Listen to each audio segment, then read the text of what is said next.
যারা দেখার পরেও চোখ বন্ধ করে আর মুখ বন্ধ করে রেখে আছো, আমি আল্লাহর কাছে তাদের জন্য বিচার দিচ্ছি, আল্লাহ তুমি এদের বিচার করো কিয়ামতের দিন।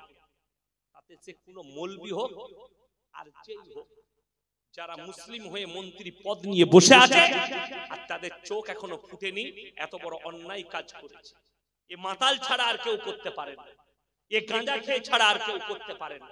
আমার কাছে শোনো, রিসপেক্ট করি প্রত্যেকজন, ভালোবাসি প্রত্যেকটা ধর্মকে সম্মান করি, কিন্তু কখনো আমার আল্লাহকে ছেড়ে তোমারটা আমি অ্যাকসেপ্ট করতে পারবো না।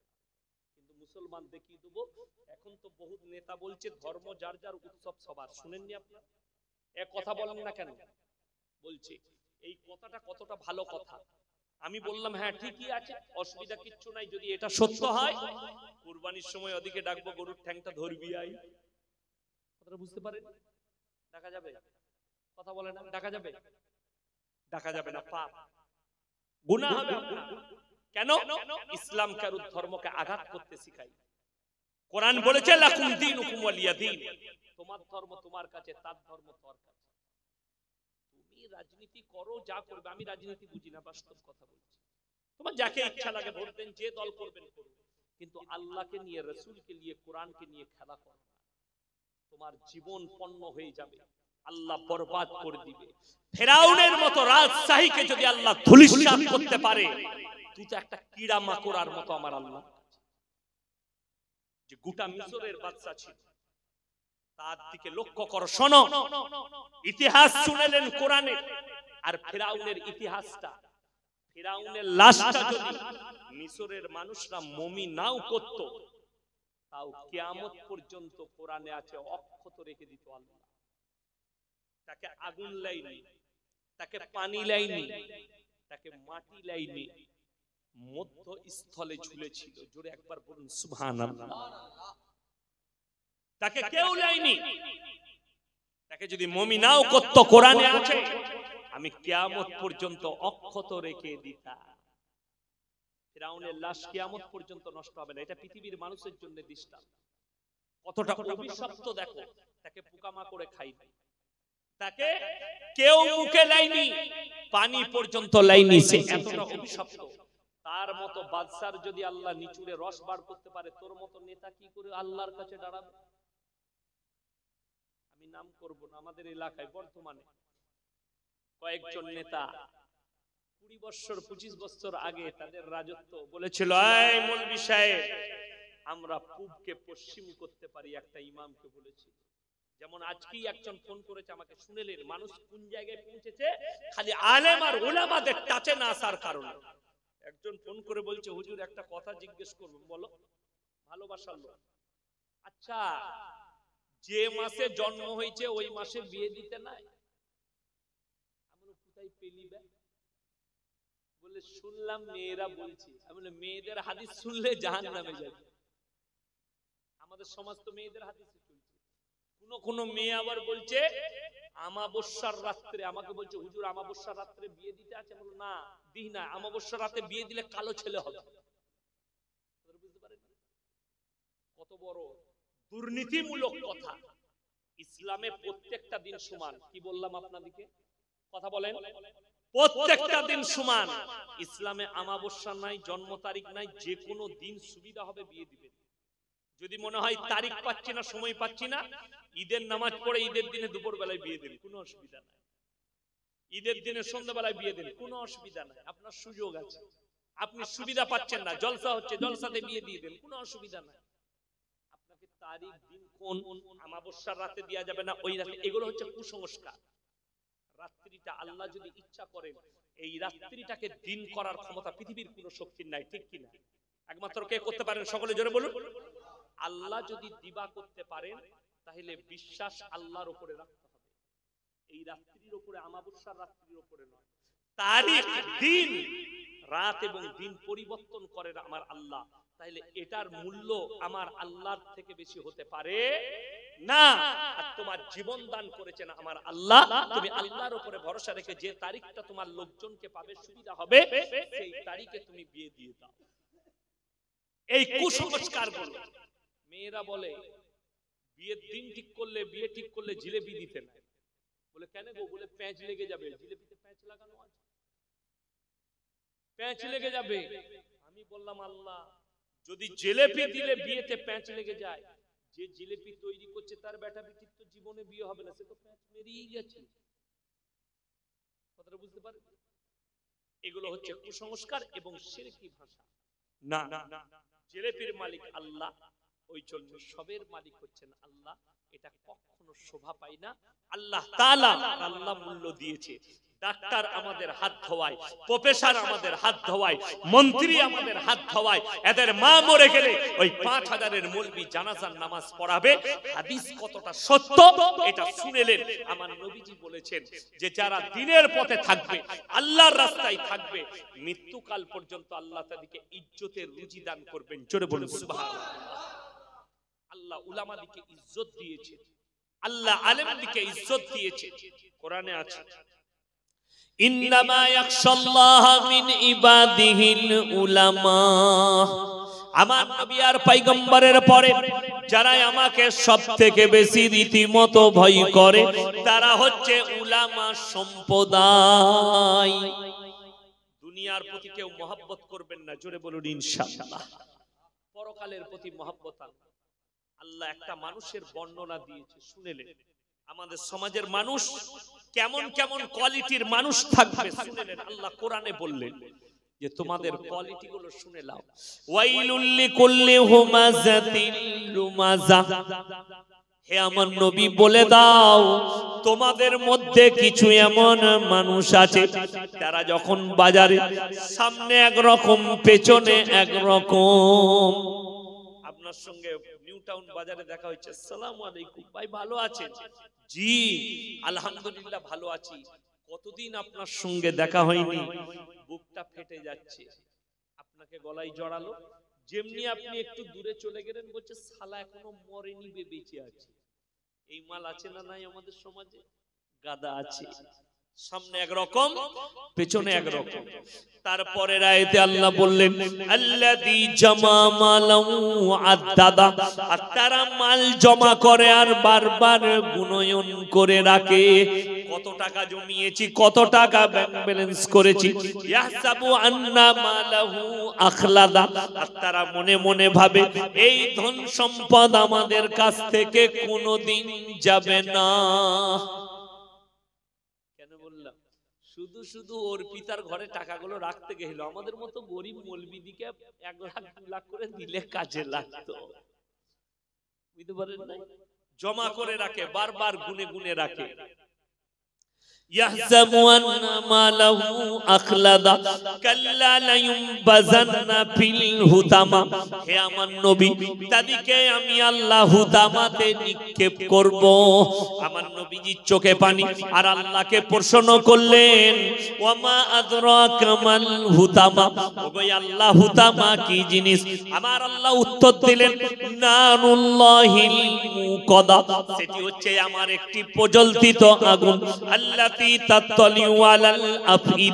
এমন আগুন যার মধ্যে কোন পদার্থকে ফেলিলে তাকে চূর্ণ বিচূর্ণ করে দেয়। আল্লাতী তাত্তালিউ আলাল আফইদা ইন্নাহা আলাইহিম মুসাদা ফি আমাদিম মুমাদ্দাদা। এক একটা থাম্বাই একজন করে বন্ধন করা হবে, আর রক্ত চর্বি গলে গলে আগুনেতে পড়বে। আল্লাহর কসম, কিন্তু তাদের মৃত্যুবরণ হবে না। তাই সবাই নিয়ত করুন, আমরা দুনিয়ার প্রতি মহব্বত করব না, মালের প্রতি মহব্বত নয়। ইনশাআল্লাহ কিসের প্রতি মহব্বত করবেন? আল্লাহর কাছে দোয়া করবেন। যারা মুমিন হবে তাদের দোয়া হবে, ওগো আল্লাহ তুমি আমার ঈমানকে মজবুত করো, হালাল রুজি দাও, মৃত্যুকাল পর্যন্ত হালাল রুজি দাও। শাক ডাল ভাত খান, যদি হালাল হয় আপনি মরে গিয়ে শান্তি পাবেন, দুনিয়াতে শান্তি পাবেন। আল্লাহর কসম করে বলছি, যারা মনে মনে ভাবে আমরা পাপ করি, আমরা যতই অন্যায় করি পৃথিবীর কোন লোক দেখতে পাই না, আমি লোকের সম্পদ মেরে নি, আমি লোকের টাকা মারি, লোকের অপরাধ করি, অন্যায় করি, পৃথিবীর কেউ জানে না। আমার আল্লাহ কোরআনে বললেন সূরা আল ইমরান প্রথম পৃষ্ঠা, ইন্নাল্লাহা লা ইয়াখফা আলাইহি শাইউন ফিল আরদি ওয়ালা ফিস সামা, হে আমার নবী বলে দাও আসমান আর জমিনের মধ্যে যা কিছু আছে কোন জিনিসটাই আমার আল্লাহর কাছে গোপন নেই। তোমরা অন্তরে কথা বলো, আমি আল্লাহ শুনতে পাই। তোমরা মনে মনে কথা বলো, আমি আল্লাহ শুনতে পাই। জোরে বলুন সুবহানাল্লাহ। শুধু তাই নয়, যারা ভাবছেন আল্লাহ মানুষের কেমন করে বিচার করবেন, আমার আল্লাহ রাব্বুল আলামিন কোরআনে বললেন ইকরা কিতাবাক কাফা বিনাফসিকাল ইয়াওমা আলাইকা হাসিবা মান ইহতাদা ফাইন্নামা ইয়াহতাদি লিনাফসি ওয়া মান দাল্লা ফাইন্নামা ইয়াদিল্লু আলাইহা ওয়া লা তাজিরু ওয়াজিরাতুন বিজরা উখরা ওয়া মা কুননা মুআযযিবিনা হাত্তা নাবআসা রাসূলা। হে আমার নবী বলো ইকরা কিতাবাক, কিয়ামতের দিনে আমি আল্লাহ রাব্বুল আলামিন প্রত্যেকটা নারী পুরুষের হাতে তাদের আমলনামা ধরিয়ে দেবেন আর আল্লাহ বলবেন ইকরা কিতাবাক কাফা বিনাফসিকাল ইয়াওমা আলাইকা হাসিবা। এরপরে তোমরা হিসাব দাও, নিজেদের আমলনামার হিসাব, নিজেদের হিসাবটা তোমরা নিজেদের মুখেতে শোনাও। মানুষ আল্লাহর কাছে নিজের মুখে প্রকাশ করবেন। যারা মনে করছেন আমি যাই পাপ করি কেমন করে আমার আল্লাহ জানবেন, আমার আল্লাহ কোরআনে অপর জায়গায় বলেছেন কিরামান কাতিবিনা ইয়ালামুনা মা তাফালুন। পৃথিবীতে যতগুলো নারী পুরুষ আছে সকলের কাছে দুজন করে ফেরেশতা নিযুক্ত আছে। কাতিব মানে হচ্ছে যারা টাইপ করে করে লেখে। আমার আল্লাহ বললেন আমি দুজন ফেরেশতা নিযুক্ত করেছি যারা তোমাদের গুনাহগুলো নেকিগুলো টাইপ করে করে লিখে রাখবে আর আল্লাহ তোমার হাতে কিয়ামতের দিনে সেই আমলনামাটা ধরিয়ে দেবে। তুমি নিজের মুখেতে পড়ে নাও, তুমি নিজের মুখে প্রকাশ করো। পরের আয়াতে বললেন মানিহতাদা ফাইন্নামা ইয়াহতাদি লিনাফসি। হে আমার নবী বলো যারা হিদায়াত প্রাপ্ত হয়েছে তারা নিজের জন্য হিদায়াত প্রাপ্ত হয়েছে। ওয়া মান দাল্লা ফাইন্নামা ইয়াদিল্লু আলাইহা ওয়া লা তাজিরু ওয়াজিরাতুন বিজরা উখরা ওয়া মা কুননা মুআযযিবিনা হাত্তা নাবআসা রাসূলা। এবং যারা পদভ্রষ্ট হয়েছে তারা নিজের জন্যই পদভ্রষ্ট হয়েছে। হে আমার নবী কিয়ামতের দিনে তাদের কোনো রাখবালা থাকবে না। যারা মনে মনে করেন আমি গুনাহ করছি, আমি চুরি করছি, আমি সুদ খাচ্ছি আমার সন্তানের জন্য, যারা নিজেদের সন্তানের জন্য হারাম ইনকাম করেন, হারাম মাল একট্টা করেন, যারা মনে করেন সুদ খেয়ে হোক, গাঁজা খেয়ে হোক, লোকের মেরে নিয়ে হোক, চুরি করে হোক, যা করে আমার সন্তানকে বড় লোক করতে হবে, তারা শুনেলেন সূরা লুকমান শেষ রুকু আমার আল্লাহ সাবধান বাণী দিলেন ইয়া আইয়ুহান নাসুত্তাকু রাব্বাকুম ওয়াখশাউ ইয়াওমান লা ইয়াজজি ওয়ালিদুন আন ওয়ালাদি ওয়ালা মাউলুদুন হুয়া জাযিন আন ওয়ালিদিহি শাইয়া। হে আমার বিশ্ব নবী বলো পৃথিবীর মানুষকে বলে দাও তোমরা সেই দিনকে ভয় করো যেদিনে বাপ বেটার কোনো উপকারে আসবে না, বেটা বাপের কোনো উপকার করতে পারবে না, কেউ কারুর জন্য এতটুকু উপকার করতে পারবে না। আমার আল্লাহ রাব্বুল আলামিন অপর জায়গায় বললেন আতিহিম ইয়াউমাল কিয়ামাতি ফারদা, যেদিনে কিয়ামতের দিনে তোমরা আমার সামনে হাজিরি দেবে, একা একা হাজিরি দেবে, তোমাদের সঙ্গে তোমাদের কোনো সঙ্গ পঙ্গ কেউ থাকবে না। যারা মনে মনে ভাবছেন আপনাদের মতো মৌলবীরা দোয়া করবে জান্নাতে চলে যাব, আমাদের দেশের লোক নামাজ পড়ে না অনেকজন, তার অনেকগুলো কারণ আছে। রোজা রাখে না, পাপ কাজ করে, এরা জানে মরে যাওয়ার পরে মদ খেয়ে মর আর গাঁজা খেয়ে মর, অসুবিধা নেই, হুজুরকে ডেকে মিলাদ দিলে জান্নাতে চলে যাবে, আমাকে দাওয়াত দিবে। 3 বোতল মদ খেয়ে মারা গেছে, হুজুর দোয়াটা করে দেন যেন জান্নাতে যায়। যদি মদ খেয়ে আমাদের মতো মৌলবীরা জান্নাতে পাঠিয়ে দিই, নূহ নবীর সন্তান কি অপরাধ করলো, নূহ নবীর বিবি কি অপরাধ করলো, লূত নবীর বিবিরা কি অপরাধ করলো, তারা তো ওই রকমই অপরাধ করেছে। নূহ নবী দোয়া করেছে আল্লাহ এ আমার ওরসজাত পুত্র, তুমি একে রক্ষা করো। যখন সমুদ্রের ঢেউয়ে হাবুডুবু খাচ্ছে তার কম, আলহামদুলিল্লাহ, তখন বলছো গো আল্লাহ একে তুমি রক্ষা করো। আল্লাহ ধমক দিলেন নূহ নবীকে, লামিনাল খাসিরিন, তুমি তার জন্য দোয়া চাইতে পাবে না যে আমাকে মানে না, আমার নবীকে মানে না, আমার দ্বীনকে মানে না। তার জন্য তুমি আমার কাছে দোয়া চাইতে পাবে না। হাত নামাও, তা না হলে তোমাকেও ক্ষতিগ্রস্তদের মধ্যে ফেলে দেব। যদি নিজের বেটার জন্য নবীকে আল্লাহ ধমকি দেয়, হাত নামাও, না হলে তোমাকেও ক্ষতিগ্রস্তদের মধ্যে ফেলে দেব। আর আমাকে ডাকছেন হুজুর, মদ খেয়ে 3 বোতল মারা গেছে, জীবনটা ভাটিতে কাটিয়েছে মদের, একে জান্নাতে দাও, তো আমাকে ফাটাবে না ফেরেশতা? আমার মতো হুজুরকে আগে মারবে। তুমি কাকে জান্নাতে দিতে এসেছো?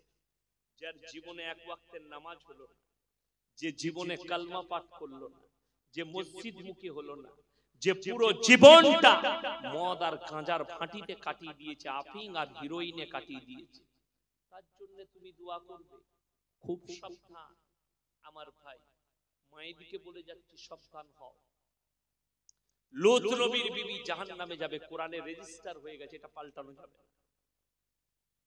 নূহ নবীর বিবি জাহান্নামে যাবে, জাহান্নামী, পাল্টানো যাবে না। ফিরাউনের বিবি আসিয়া জান্নাতি, জোরে বলুন সুবহানাল্লাহ। ফিরাউন কি জাহান্নামী? ভাবতে পারে স্বামী জাহান্নামী, আল্লাহ ঘোষণা করে দিয়েছে। স্ত্রী জান্নাতি বিবি আসিয়া, তার ক্ষমতা হবে না তার স্বামীর জন্য আল্লাহর কাছে প্রার্থনা করি, ক্ষমতা নেই, নিষেধ করে দিয়েছেন আল্লাহ। তাদের জন্য দোয়া চেও না যে আমার আল্লাহর সঙ্গে বিদ্রোহ করেছে, নবীজির সঙ্গে বিদ্রোহ করেছে। তার জন্য কি করে দোয়া চাই? দোয়া একটা চাওয়া যাবে, কি? তার জীবনে বেঁচে থাকতে আল্লাহ তুমি একে হিদায়াত দাও। কি দোয়া চাইবেন? আল্লাহ তুমি হিদায়াত দাও, আল্লাহ তুমি একে ভালো করে দাও। মাতালের জন্য দোয়া চাইবেন, আল্লাহ একে সুস্থ করে দাও, একে ভালো করে দাও, একে মুমিন করে দাও। এই দোয়া চাইতে পাবেন, কিন্তু কখনো বলতে পাবেন না মরে যাওয়ার পরে আল্লাহ একে জান্নাতে দিয়ে দাও। এক শ্রেণীর মৌলবীকে আল্লাহ গেরেবানটা ধরে বিনা হিসাবে জাহান্নামে দিবে, এক শ্রেণীর হুজুর দিকে। কোরআন শোনাচ্ছি আপনাদেরকে, আপনারা মনে করছেন এই হুজুর জান্নাতে যাবে? আমার মতো 100টা মৌলবী কিয়ামতের দিনে 100টা হুজুর ধরা পড়বে। প্রতারণা করেছো, অন্যায় করেছো, সমাজকে গুমরাহ করেছো, আল্লাহ কিয়ামতের দিনে পাকড়াও করবে। ইন্নাল্লাযীনা ইয়াকতুমুনা মা আনজালাল্লাহু মিনাল কিতাব, সূরা বাকারা। ইন্নাল্লাযীনা ইয়াকতুমুনা মা আনজালাল্লাহু মিনাল কিতাব ওয়া ইয়াশতারুনা বিহি থামানান কালীলা উলাইকা মা ইয়াকুলুনা ফি বুতুনিহিম ইল্লান নার ওয়া লা ইউকাল্লিমুহুমুল্লাহু ইয়াওমাল কিয়ামাতি ওয়া লা ইউযাক্কিহিম ওয়া লাহুম আযাবুন আলীম। হে আমার বিশ্বনবী, তুমি পৃথিবীর মানুষকে বলে দাও, তোমাদের মধ্যে কিছু এমন মৌলবী থাকবে, কিছু এমন হুজুর থাকবে, যারা নিজেদের পেট চালাবার জন্য আমার আয়াতকে লুকিয়ে দেবে, মানুষের সামনে হক প্রকাশ করবে না। অবশ্যই কিয়ামতের দিনে শুনে নাও, তারা দুনিয়াতে তাদের পেটেতে আগুন ছাড়ায় আর কিছু ভরে না। আমি পরকালের দিনে তাদেরকে কঠিন আযাবে মুবতালা করে দেব। সেই মৌলবীরা ধরা পড়বে যারা হক প্রকাশ করতে পারে না। আমার ভাই, বড় কষ্ট লাগে কোথায় জানে? আমি দেখতে পেলাম নূপুর শর্মা বলে একটা মেয়ে নবীজি সম্পর্কে কুরুচিকর মন্তব্য করেছিল না করেনি? গোটা কলকাতা নয়, গোটা পৃথিবী উত্তাল। ভারতের জায়গায় জায়গায় মুসলমানরা প্রোটেক্ট করেছে না করে, আন্দোলন করেছে।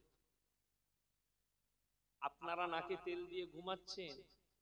নূপুর শর্মার বিরুদ্ধে আন্দোলন করলেন ঝান্ডা নিয়ে। আপনার রাজ্যের একজন মন্ত্রী সরস্বতীর পায়ের নিচে আল্লাহ লিখে পুজো পাঠ করলো, তার বিরুদ্ধে একটাও মৌলবী এখনো মুখ খুলেনি। আমি শওকতের বেটা মুখ খুলে যাচ্ছি, তাকে ক্ষমা চাওয়া উচিত মুসলিম সমাজের কাছে। আর যারা চুপচাপ বসে আছে, তাদের পাশে দাঁড়িয়ে থেকে যারা সমর্থন করছে, এরা বেঈমান ছাড়া আর কিছু হতে পারে। তুমি তোমার রাজনীতি করো, অবশ্যই। তুমি তোমার পুজো করবে, কে নিষেধ করছে? অবশ্যই করবে, সে তোমার ভক্তির জিনিস। কিন্তু আমার কাছে আমার আল্লাহ ভক্তির জিনিস। বুঝতে পেরেছেন না? কখনো নয়। এক্ষুনি যদি কোনো মুসলমান, আমি যদি বলি আমার পাশে একটা ঠাকুর রাখো, আমি বায়ান করব, এক্ষুনি পৃথিবীর বুকে ভাইরাল হবে, আমাকে ভারত ছাড়া হতে হবে, নাহলে আমার নামে অ্যারেস্ট ওয়ারেন্ট জারি হবে। ঠিক বলছি না ভুল বলছি? কিন্তু প্রতিবাদ করার কেউ নেই। শোনো,